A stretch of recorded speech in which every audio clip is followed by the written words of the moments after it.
哎，这一次这个停车场这个路口它找到进来了啊。这个导航是这个路线，我今天给它开一个特别牛逼的路线啊，是我们的左转啊，往前走之后三轮车、电瓶车，好左转。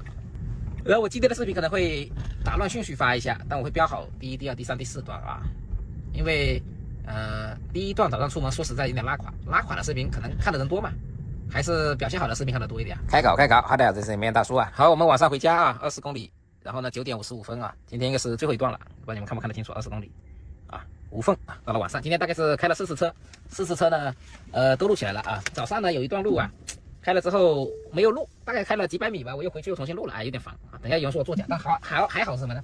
还好那段路呢表现很差啊，我总不能把表现这么差的拿来作假了啊，所以这个问题不大。现在是20公里，昨天是开了4公里，4公里多一点啊。我们这里也是掉个头之后直接启动。今天下来你们可以看一看我到底是使用率是多少这个 FID。很多人说我平时用不用 FID， 使用率是多少？老晒它什么80%几的这个使用率，我都想笑，你知道吧？80几说什么兄弟？80几，我只要有这个数据，我城区里面都能达到95%以上，甚至都不止95%了。今天你们可以看一下啊，今天这一段视频，除了到了最后车位自己手动了一下啊，除了最后进园区手动一下，只要出了园区啊，甚至有好几个园区他自己进去的啊，只要出了园区全是他自己开啊。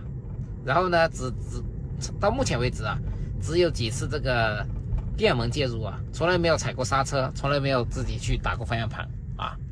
所以说这个东西真的是你们就看就完了。这个东西呢，怎么说呢？梅大叔发这种系列的意思就是告诉大家，少看那些剪辑的那些博主的评测视频，剪辑的那些评测视频，特别是那些博主拿钱的博主是吧？他从来不发一个牌子的缺点的这种博主，你去看人家干什么？看完之后在那自我高潮，是吧？你要是不买车无所谓，你如果想买车，真的少看一点他们那种视频啊。好，我们把这个灯关了吧，开一个吧，给你们看得清楚一点。这里是一个看看是什么情况啊？哎，我怎么走了这个路线啊？好，我本来想跟昨天一样的路线给你们看一下的，走错了，那就明天再走这条路线吧啊！明天再走这条路线吧，就是我昨天的路线，我想今天再走一趟，因为我7天嘛，我这里有3条路线，我可以走这个每个走2个，给你们看一下。走了这条路线就这条路线吧，然后这条路线呢，刚刚它是在左转道执行了，就Total FID在这个左转道执行这一块开10次，大概会有2次是这么一个情况啊。在他眼里没有这种什么车道不车道的事情啊。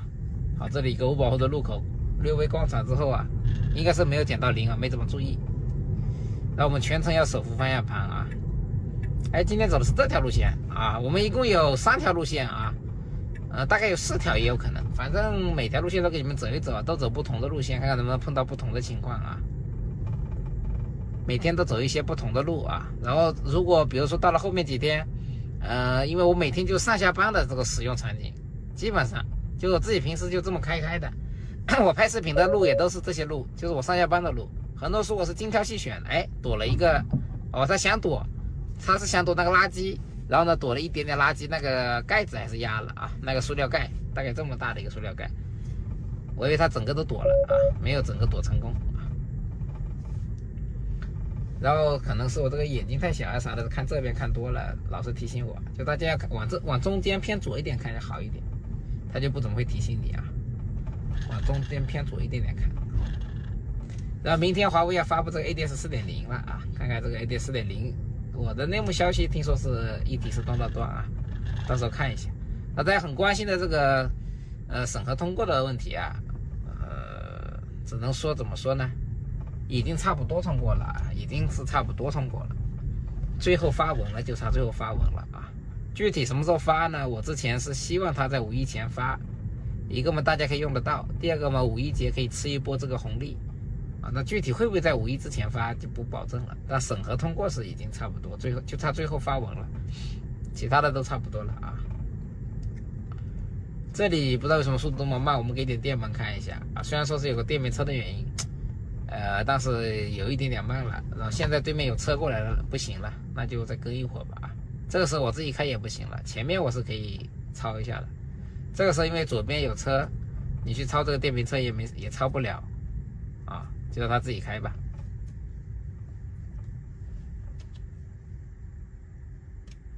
这里是在干嘛呢？让这个电瓶车啊，你也太谨慎了吧，兄弟，你也太谨慎了呀！让个电瓶车有必要吧？啊，他现在就对电瓶车的这个策略太保守了，应该是针对国内的情况特调过的。在这个数据拿到去美国训练之前，或者在国内想办法解决这个训练的问题之前，估计他都是这么一个表现，就对这电瓶车特别谨慎啊，特别谨慎。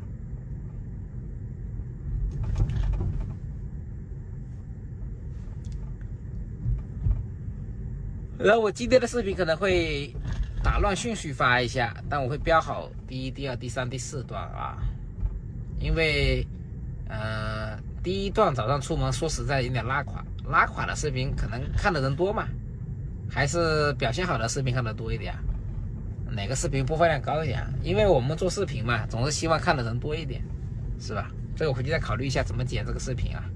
已经10点钟了也啊，今天大概是开20公里，然后到了后面几天，如果说里程数不够，我被警告了，兄弟们。这个是什么意思呢？就是我前面讲的，他老是提醒我，我一直看前面，他老提醒我，不知道为什么是什么原因就被警告了啊。就这个辅助驾驶禁用1次了啊，就他5次禁用就1个星期不能用了，所以他得停下来重新开始。这就是他非常严格的，你看使用不当，请双手始终放在方向盘上，并随时关注路面情况啊。这就是他非常严格的一个情况。这个就那你就不能睡觉啊，你自己要随时要准备接管，不知道怎么回事，是不是因为我调了这个？他以为我老看这个摄像头，因为我把这手机啊，就拍摄的手机放到这个前面来了。我看这边他是不是觉得我在看手机，就老提醒我。他是多次内提醒你啊，就是说比如短时间内多次提醒你，他就会出现这种情况啊。如果说是1次提醒你都不理他，他也会出现这种情况。所以如果你们在用的时候啊，比如说这个5次已经用了3次了，一旦亮这个蓝灯了，你可以取消一下，然后再开始，是可以这么去干的啊。所以这是非常严格，这就是工信部要求的。你这个一旦你驾驶员脱离注意力，我其实是一直看前面的，不知道为什么他晚上把我禁用了啊，就一直就你一旦注意力脱离了，被他检测到了，他就要有惩罚，这就是工信部那边的要求。特斯拉这些都是满足的啊，都是满足的。我手其实一直也放在方向盘上面，但不知道为什么他给我警告了啊，搞不懂他。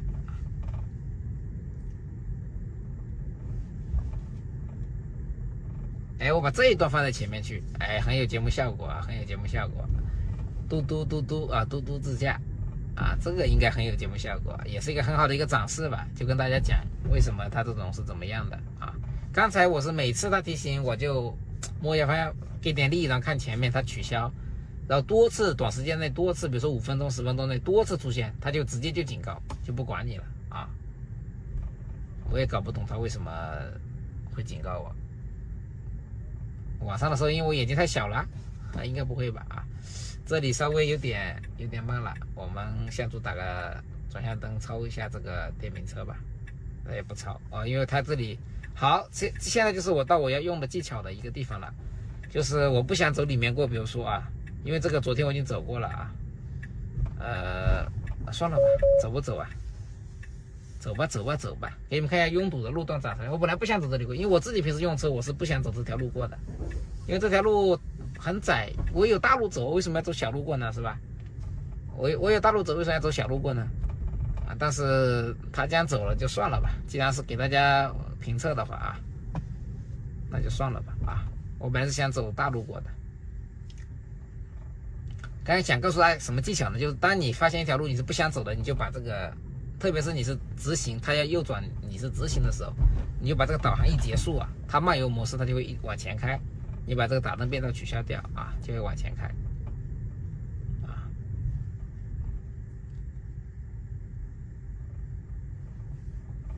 这里现在可能因为时间10点以后了，车就没有像之前7、8点那么多，也就还好。我平时不爱走这种小路的啊，哪怕我自己开车，你们自己想想吧，你们自己开车你会愿意走小路吗？有大路走的时候，你也不会的呀，除非你就住在这里，是吧？那是没办法的。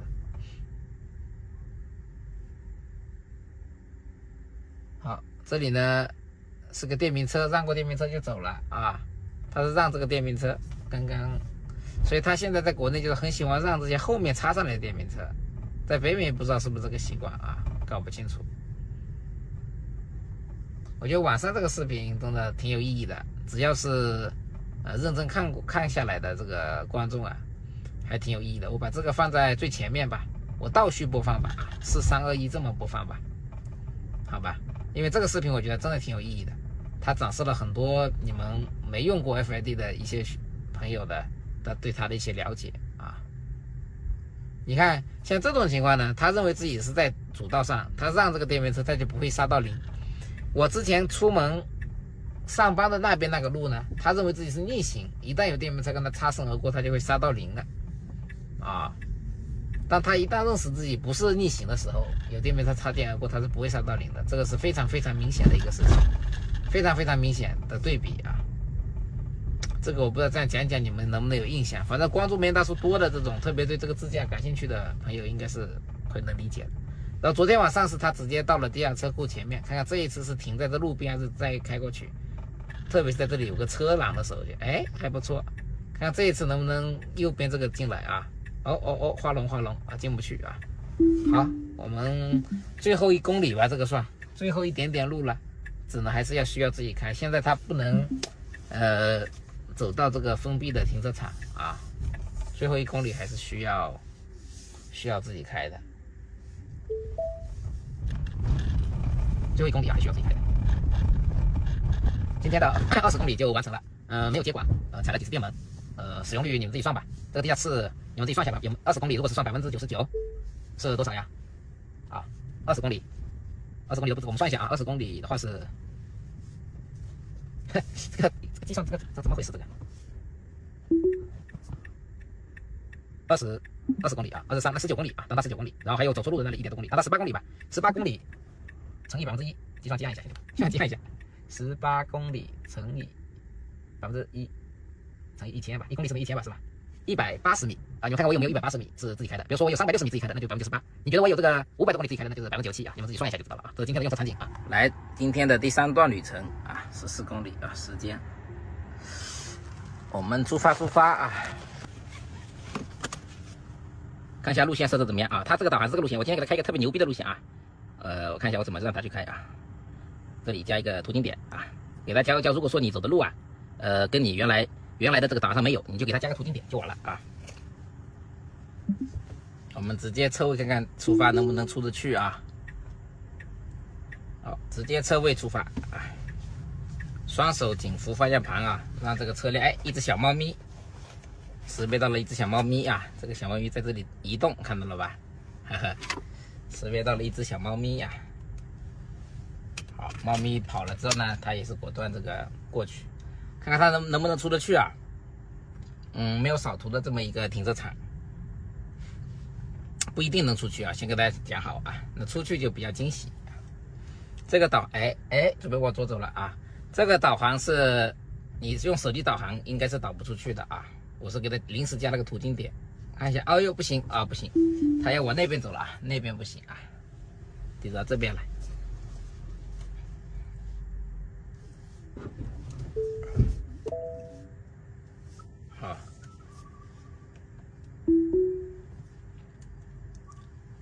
好，我们这一条路是一个在导航上面没有的，我给你们看一下，如果我导航的话是怎么样的啊？算了啊，我们还是先开车，到时候再说啊，先认真开车啊，认真开车啊。很多人问这个支架，就是加粉丝群，因为我的橱窗啊被抖音限制了，你们看不到啊，在这个位置啊，这个位置的视野遮挡比较小。然后呢，前面就是经典的逆行的场景了啊。我们这里把它，然后到了你已经到了这个地方的时候呢，我们把这个途经点把它给一删啊，不然它到了途经点它会停下来的啊。我们把这个途经点一删，好，途经点一删啊，哎，你看它就有这条路线了啊。这就是你当你想去一条路，然后就是想走好大一点的路，不想走小路啊，或者是你那条路导航上选不了，你就在这个你那条路的这个中间给它加一个啊。然后这一条路因为是还没有按正常来讲应该是去那边，如果这条路开通了以后啊，是也不会这么走的，直接从那边倒过来的。但这 FAD 呢，它这一次是选择了走这个桥啊，因为这条路反正是没有开通的一条路，是个规划道路啊。你看那边啊，规划2路，这是规划1路，所以它走这个逆行呢，总体来讲问题不是特别大。它这个是没有开通的一条道路啊，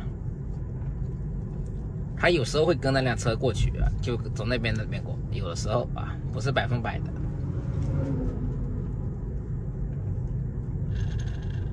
可以看到前面那个左转啊，都还是封住的啊，那个上面那个标牌，这条路是还没有开通的一条道路啊。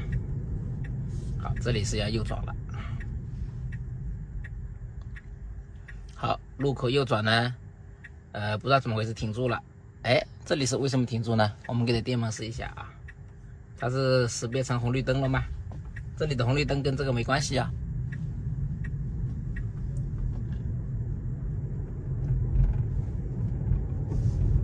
这里一个红绿灯不知道怎么停住了啊，规划外的路就会出现这种莫名其妙的情况。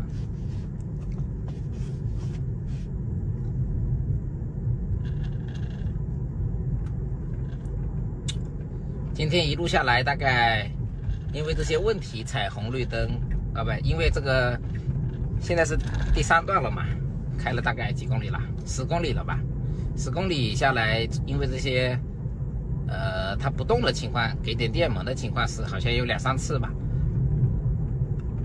但是接管的情况目前是还没出现啊，就打断它接管的情况是没有出现，就给电门介入是2、3次应该。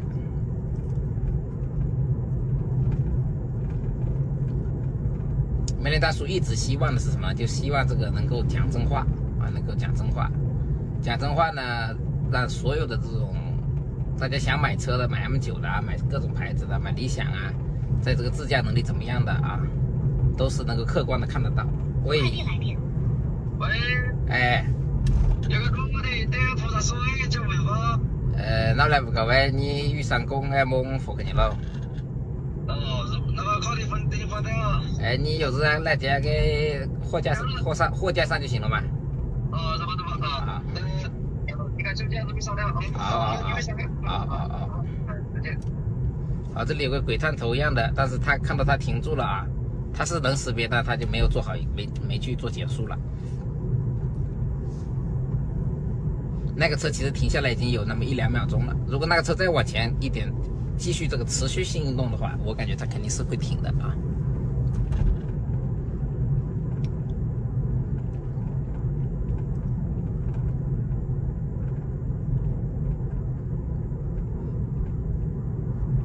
哦呦，这个车也是离我们很近啊，超车的车辆。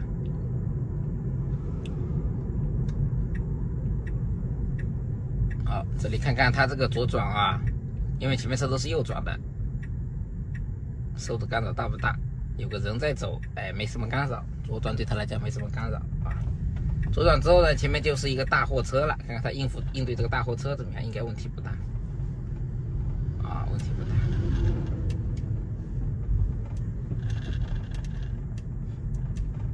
这个支架买过来放这里，主要是接电话，比如说万一需要接电话，你点一下，这样就点一下就行了，不要去拿什么东西，这个就有点危险。我们还是安全驾驶，把这个手放在这上面啊。这里准备向左超车，电瓶车，但是对面来了车辆，他没有去挤选择啊，又回到了自己这个车道啊，很明显的往这边打，方向盘也往这边打了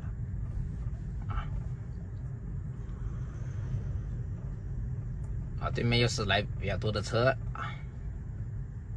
这种属于比较通行是其实是条件是一般了，已经是啊，不是特别牛逼的一个通行条件。看它这个能不能说啊，能不能说这个提高点通行效率？这一段我不踩刹车，看看它是什么表现啊。不想踩刹车呢，哎，它会绕吗？应该不会吧？啊，它不会，它是绕这个三轮车，应该是啊。也是因为对面有车了嘛。看一下这一波有电瓶车，然后又有占道车辆，又有对向来车，它怎么处理？哎，看一下，我们又是停下来让他了。啊，这个讲道理应该是我们先走啊，这一波让的其实是有点那个了啊，这个人一走他也就启动了，这一波让的有点过于礼貌了。我们先进入这个占道车辆，按照这个路权，我的理解不知道对不对啊？按照我的路权来讲，应该是我们先走吧。虽然说我们在借到了对面的车道，这个路权有没有懂这个交规的，可以给我们普及一下啊。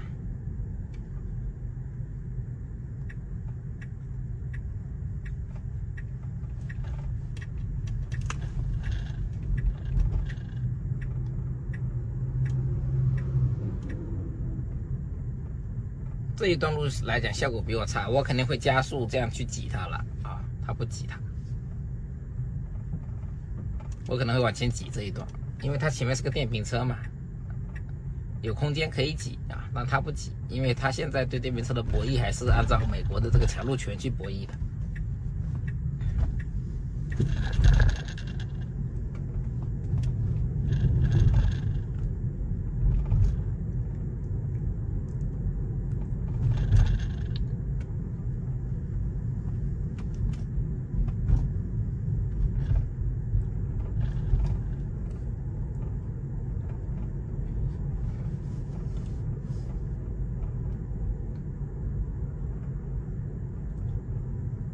好，这个红灯也是通过这个树以后才看得到，不知道你们看不清楚，旁边的树的比较茂密啊，红灯上面那几个灯是看不见的，那个行人的灯是可以看得到的啊。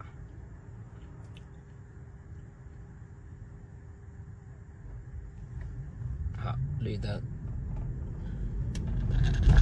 提速也比较猛啊，它这个过绿灯，你看把这个车辆跟我们一起在等红绿灯的车辆拉开了这么多距离啊。那它提速提完之后呢，就保持在这么一个速度，就不理它了。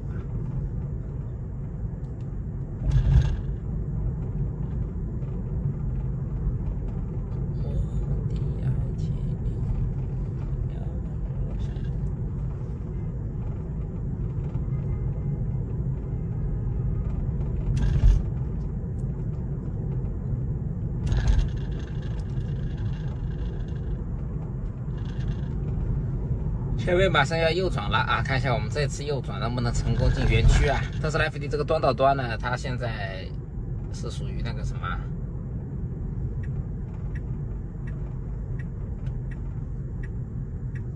属于一个神经网络啊，它每次的决策呢都会有一些不一样啊。哎，这一次的决策好像有点问题，有点问题。又想往右边走啊，这个决策有点问题，我们可能要这个园区也是失败啊，没有进来。大家可以看到我这么几次，有时候成功，有时候失败进园区啊这一块。到时候等我这个全场景都拍完，1个星期拍完，大家想看用这个 ADS， 我那个问题 M9 想复现哪一个场景的时候，可以说一下啊。我可以给大家复现一下啊，来看一下现在道路的里程数。今天的第二段路啊，第二段路里程数给大家看一下，时间就不用那个时间了啊，11公里啊，来不及了啊，兄弟们，出发！好，把导航设好之后啊，然后我们因为现在国内的倒车的功能被阉割了，所以它必须得自己先搞出来啊，先从这个倒车位搞出来，不然可以直接启动啊，很爽啊，很爽。然后我们走一段去路啊，这个路出发，直接启动。然后我们今天是第二段路啊，看看表现怎么样。早上的表现一般般吧啊，虽然说也都是一镜到底，也都是他自己能开上来了，但表现的一般般啊。这里我们稍微给点电门，赶点时间。这里是个无保护的一个左转，有辆三轮车，然后右边有车辆啊，停住看这个车辆，把视野探出去一点啊。看完之后呢，没车了啊，直接启动。就这个无保护路口，不知道国内要什么时候才能做得完啊？什么时候才能做得起来？这个东西，因为北美那边有特别多的这个无保护路口，这个如果特斯拉做不好，在北美这个自动驾驶根本就做不起来啊，根本就做不起来。所以说，它的无保护这一块是做的特别强的，特别强啊。好，这里是3秒钟的黄灯，它应该会传一下。对，正好啊，正好时间到啊，正好。它反正只要是能正常好过去的，它都会过去啊，但它不会提速过去。跟我们还是有点差别，我们一般会加速过去，因为我们怕闯红灯嘛，啊，我会加点速过去。好，哎，这里也是准确走到了中间这个车道啊，这里它有时候会在左边这个车道直行的，今天还不错啊，今天还不错啊，还不错，没有出现这个问题。然后这里我试了很多次，大概10次里面会有个2次左右会的左边车道直行啊。我有一天晚上听那个什么大呼小呼瞎扯淡啊。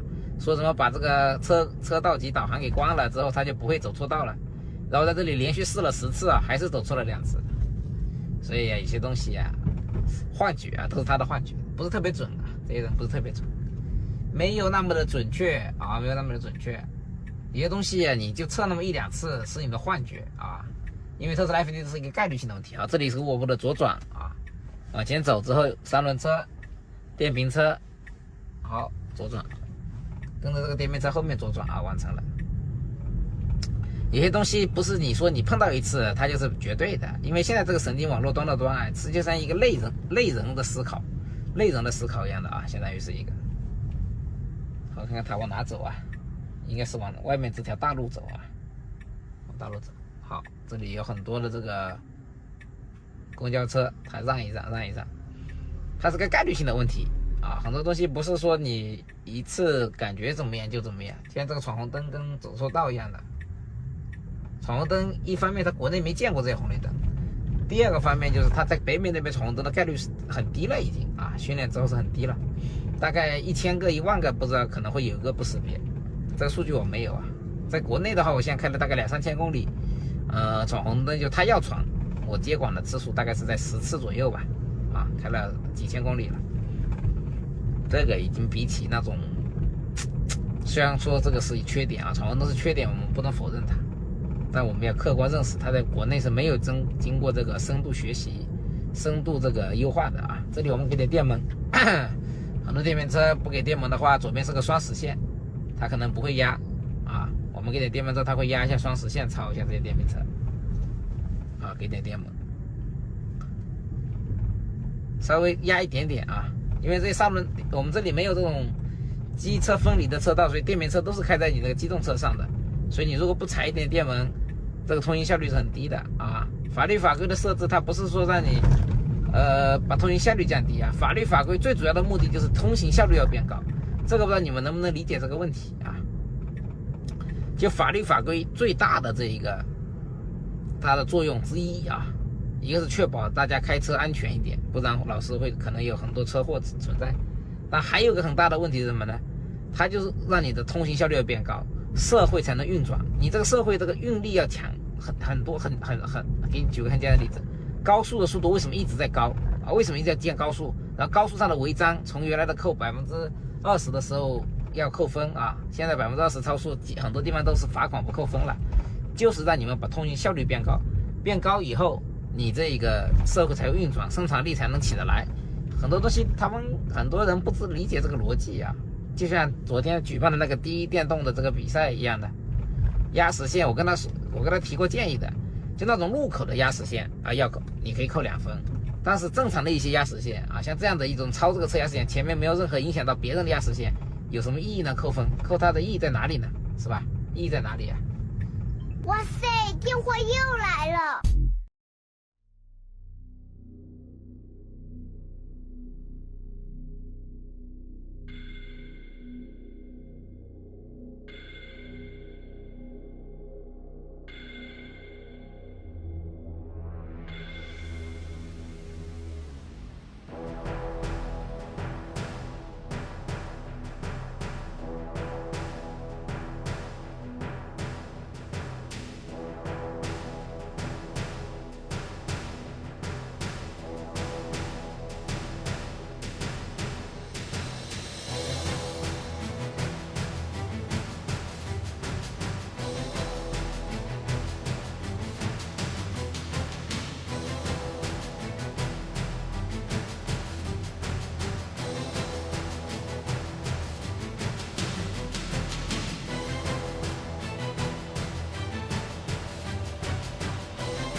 啊，前面接了个电话啊，然后这里是一个小路进去，右转去一个停车场。这里呢，我们辅助它一下，给点电门啊，辅助它一下。如果不给电门呢，它就会开得比较磨叽。那我们日常使用的时候啊，没必要去测这个极限啊，说怎么样？我这一个星期就测我日常怎么使用这个车啊，你们到时候也是人用车嘛。等到我如果真的要评测它能力的时候啊，我再比如说我不踩电门，让它自己慢慢悠着开，遇到什么问题是吧？那么我在这里发这个我全场景的所有的一镜到底的使用的这个情况呢，当然就是吧？当然就是让大家知道我们应该怎么去用这个 FSD 辅助驾驶啊，哪些场景是需要注意危险，哪些场景是需要注意这一个接管啊。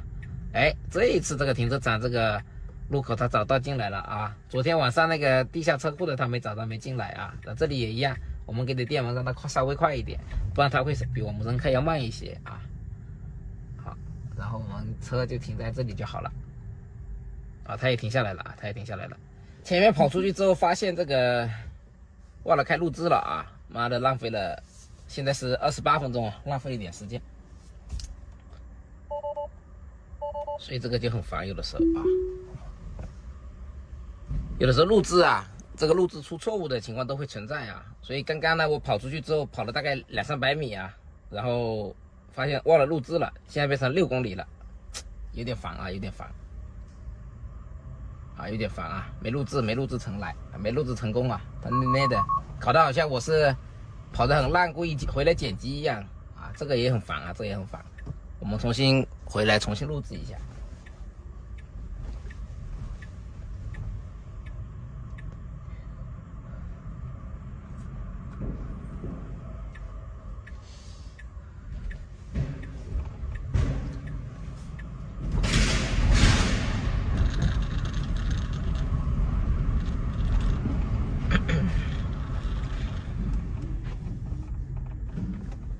好，这里我们上坡嫌它慢，所以我们这里是一直带着电门过来的。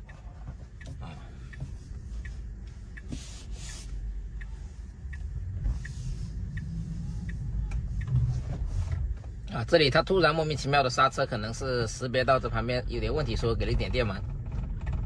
它有时候在人群混流的时候呢，它可能会这个叫什么，会有点莫名其妙的带刹车，跟你的感觉不一样，所以我给它补了一脚电门啊。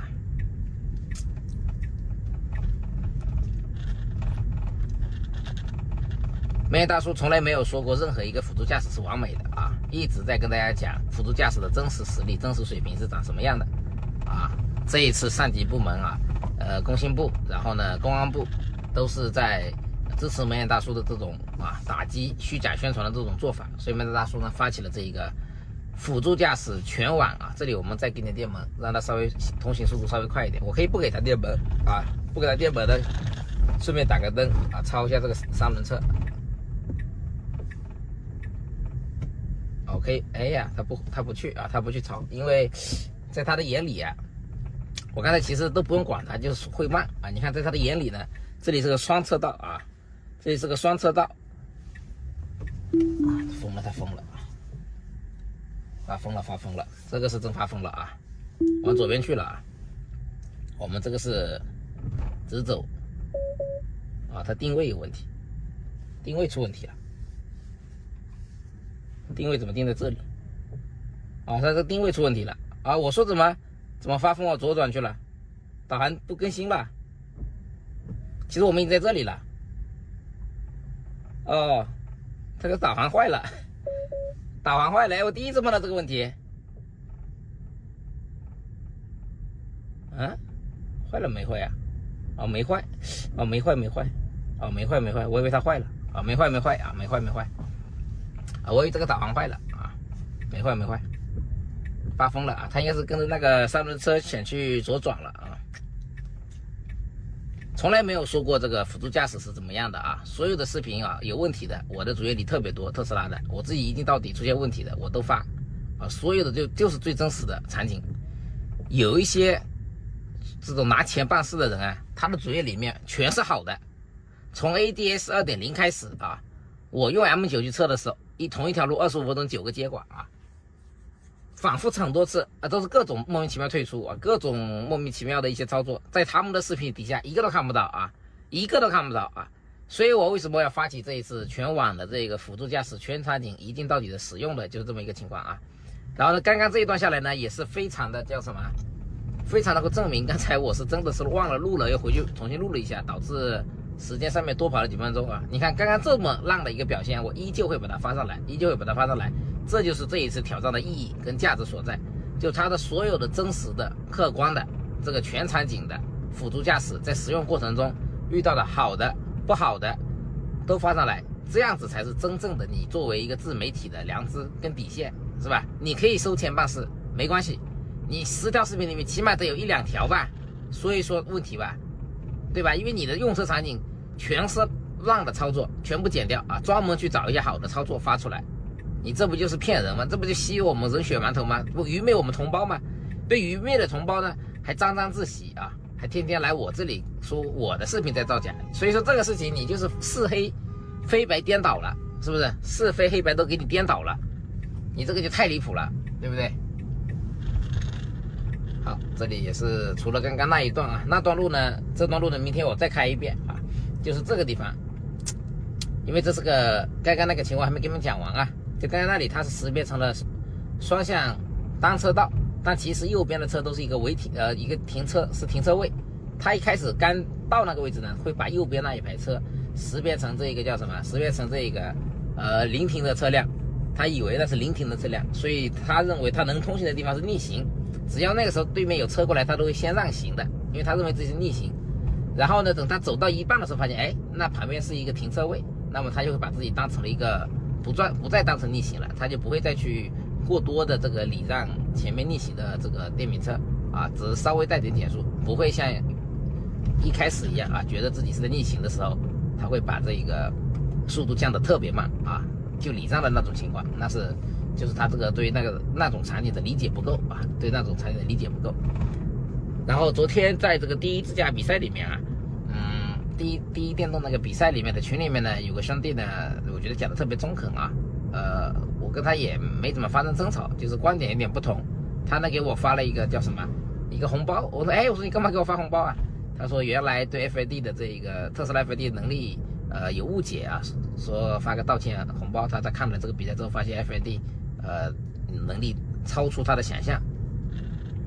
然后他的意思就是，他里面讲的最核心的一个观点是什么？就是特斯拉 FAD 这个东西啊，是我们在北美那边训练出来的一个模型，对国内没有进行深度的适配跟协调适配跟这一个深度的识别的一个模型，拿到这里的使用的实际的效果。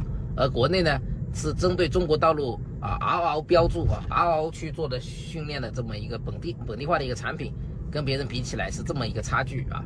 我原来特别生气我们华为与大嘴那个吹牛的是为什么呢？因为我们国家汽车强国电车强国是要走向世界，要把车迈向世界，你是要跟全世界最优秀的这个企业去竞争的。你用着别人的这个开发方案啊 ，BEV 加Transformer 加造业网络啊，然后呢在这里吹自己要领先，贬低这个特斯拉，然后呢你这个行为是什么呢？你可以是这种商业行为，但你这个行为是什么呢？你这个行为会造成很多，因为当时的自驾在国内还没有开始发展，了解的不多，就会造成舆论环境有问题，然后大家的认知有问题。这相当于什么？相当于在教育的阶段的时候，你把小学生的思想带偏了啊，你把错误的认知灌输给那些小学生了，那你让这些人以后长大之后怎么去在学习新的东西的时候，怎么去认知到这个是新的东西？你把人家带偏了之后，你在一些影响到一些决策的时候，是吧？上级对我们电车这个辅助驾驶推广这个全国的决策的时候，对这个形势判断的时候，你是会带偏的，带偏很大一部分的。我为什么会对那个一大嘴在当时 L2 级别当时 ADS 2.0 级别跟ADS 1.0的时候那种宣传那么厌恶啊？为什么我这个 M9 买了之后啊，我是需要去发那么多的问题视频出来，就是因为这个原因。这个问题特别严重啊！这里我们给他踩点电门，他现在对这种电瓶车的超出啊，因为这是个双车道啊，这里我们踩点电门过来了啊。好，这里呢因为是个三轮车，这边有个三轮车，对他来讲他是必须要等那个三轮车走了他才会去挤的啊，在他眼里他就这么操作的啊，所以我们又踩了一点电门。今天电门踩的有点多啊，3次电门介入了，是吧？你看看呀，你原来宣传自己这么厉害是吧？电车我让你放任你发展，现在工信部是什么说法？工信部的说法就是啊，你不能再虚假宣传了，不能给我瞎扯淡了啊！你自己出了那么多的这个宣传这么牛逼这么牛逼，结果出了那么多的事情是吧？特别烦的，特别那个啊！你可以营销，你为了营销为了赚钱啊，你可以说一些善意的谎言是吧？你那些全都是夸大其词的一些说法啊！现在被各个媒体啊点名批评啊，被上级啊点名批评，你这不是纯扯吗？啊，你这不是纯扯吗？啊！好，这里刚才绕过这个电瓶车之后，左边有辆车啊，特斯拉 FD 也是打灯之后呢，稍微绕了一下，没有往左边变了啊。等这辆车过去之后，它再马上往左边变道，超过这个电瓶车啊。然后呢，他发现这是个红灯之后又回来了啊？为什么？因为他在那里会跟在他的后面啊，他就回来在这里啊，停在这里。然后呢，一直都没减到零，慢慢减到这个绿灯一起步，他就马上起步了啊。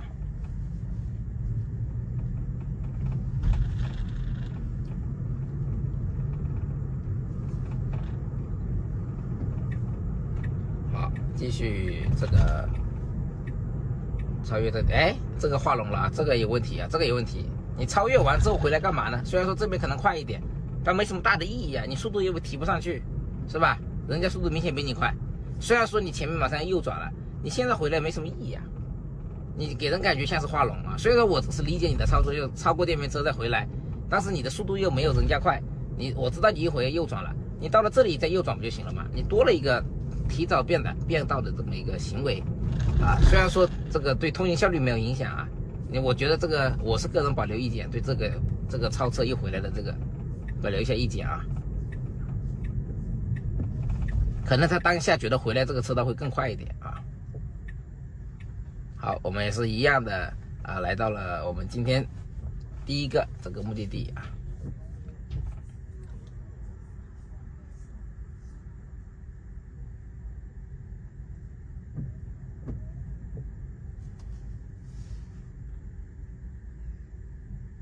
好，我们看一下他能不能把我们带到这个停车场。如果带不到呢，我们他带不到了，就是停到这里了。这里就是路边停车场啊。好，我是想去里面那个地下停车场也行啊，路边停车场也行啊，我两边都有停。好，我们这个里程数啊，再记录一下，11公里啊，早上，其中有1点多公里呢是我录制没开起来的一个情况啊，这个也给大家如实汇报一下。